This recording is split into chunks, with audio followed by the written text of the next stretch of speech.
The spotlight may be on the players and coaching staff ahead of the new season, but as the fans take their seats at Fir Park for the first time after the summer break, they will notice the efforts of more than just their favourite players. Working tirelessly for countless hours, the groundsmen at the club have battled the elements and the general wear and tear of last season to get the park up to the condition it is in now. This is Deputy Head Groundsman at the club, Stuart Harker, and this is Paul Matthew, the Head Groundsman. Together, the two men work throughout the year to maintain the incredible standard of the Fir Park pitch. But what exactly is involved for Paul and Stuart? It's my remit to basically ensure that the pitch is in the best possible condition it can be throughout the year. Not just from one game to the next game, but throughout the year, whatever comes on the pitch, whether it be first team games or other games, or friendly games, or under 20s games, or we do our very best to keep it in the best condition for our players as we can.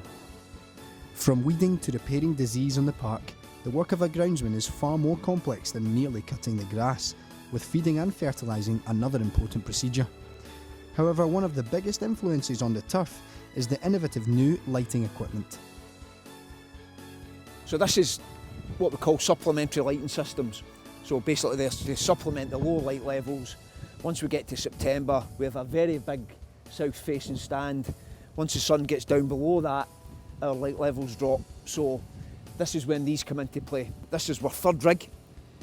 The club have been good enough to fund 3 lighting rigs, which we've found over time that we've definitely needed with the low light levels, as I said, from the south stand. It casts a shadow right into the following 18-yard box. So this is when these come into their own, because our light levels drop, we lose grass growth, we lose grass that we can maintain, which is what these are actually for. Such high-class equipment cannot be left sitting around though, with regular cleaning of the lighting rigs an important procedure for Paul and Stuart. What we're doing, I think, is having a knock-on effect with other clubs, because we're trying to get rid of the stigma of our pitch being so poor over the years.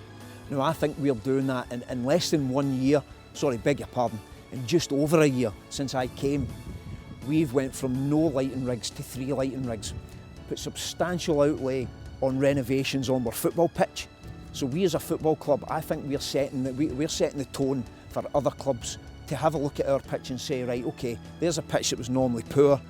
It's now getting to the point where people are going, oh, there's something happening there. And they're coming and inquiring to our football club and finding out what we've got.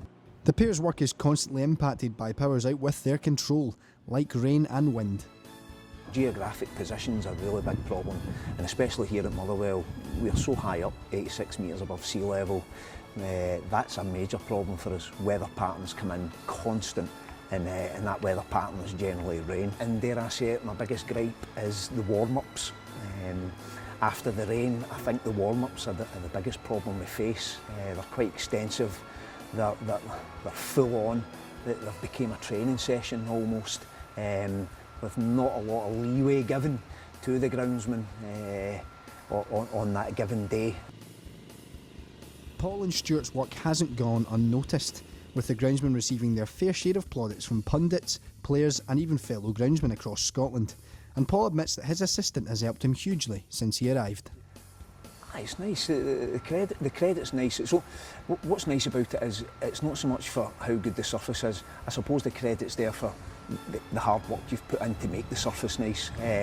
But it's not just me, it's, you know, I've got a good assistant in Stuart Harker who's just came to the club. We brought him in, he worked with me on match days last year. Bringing him in has helped me reduce my workload, but also increase the quality of the workload, because we can get a lot more done. He's got good experience, comes from a very good golf course. He's got an ex-head greenkeeper of a golf club, so it's a double pride for me and him. But not only just us, it should be a pride for the club, for the investment from the club, the backing from the club. And if we've got a very good football pitch, then we're in the right direction. Off the park and away from the mounds of work, Paul has settled into life at the football club with ease, and the feelings are mutual, with everyone at the club showing the groundsman respect. I think this is probably the best football club in terms of how I've felt myself as an individual. I think this is the best football club I've worked for. The respect that I'm given as an individual, I don't think I've had that in my previous 2 football clubs. There's a far greater, closer-knit community feel to Motherwell, and the club has supported me so far fantastically well since I've come in. So I've got nothing to grumble about. You know, I enjoy my job, enjoy where. If you can get your head off the pillow to come into your work every day and want to come in, I don't know if well, maybe pay me a bit more, but but no, I don't see anything wrong with that. I think that's a good thing. I say the minute you struggle to get your head off the pillow to come into your work, then you maybe need to look elsewhere. The season may just be getting underway, but for Paul Matthew and Stuart Harker, there will be no cutting corners as they work tirelessly throughout the year. And as the campaign heats up, the workload will only increase for the Motherwell groundsman.